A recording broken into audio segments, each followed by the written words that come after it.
Hi, I'm Kay Mosher-McDivitt. I'm a technical assistant specialist with the Center for Capacity Building with the Alliance.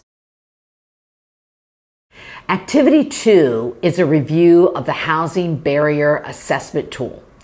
One of the things that we have found as we've done learning collaboratives and worked with the organizations is that often a barrier assessment tool is a lot more than a housing barrier assessment tool. Tools that are being utilized by an organization or by community are often asking questions that lead to some decisions about housing sustainability or housing stability.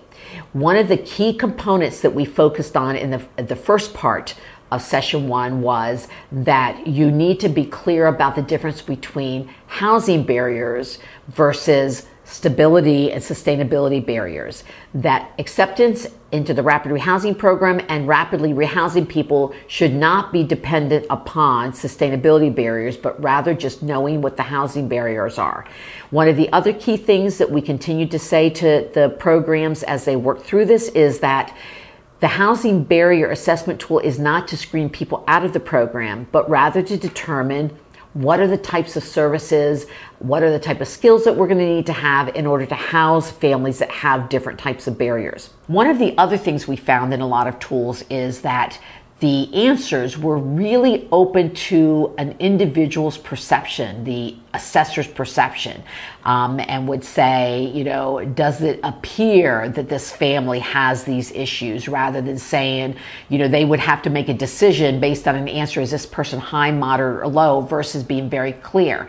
And so, depending on whether one person does the assessment or a different person does the assessment, they could come up with a different idea of what the barriers were and what they represented. So one of the things that we really had folks work on was what would be the definitions about what specific answers would say that this is a high barrier household or a moderate barrier household or low barrier household.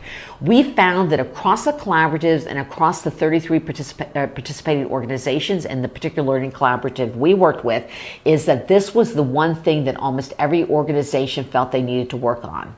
One of the things to remember in this activity is that in many cases, the housing barrier assessment tool is now a community-wide or a systems assessment tool. And so the individual organization may not be able to make a decision about changes. However, one of the things that they still worked on during this activity was to identify the areas that the tool was not meeting best practices and then establish a time to take that back to the larger community.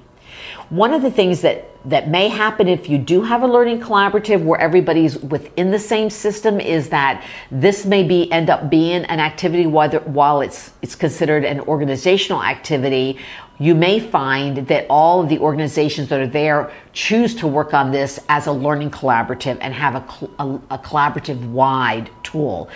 This particularly we found happened in rural areas where there wasn't a systemic tool, and there were very few organizations in each area where as a sort of a region, they wanted to come together and do that. So be prepared when doing this activity to the housing barrier assessment review that you may want to allow that opportunity if the organizations request it.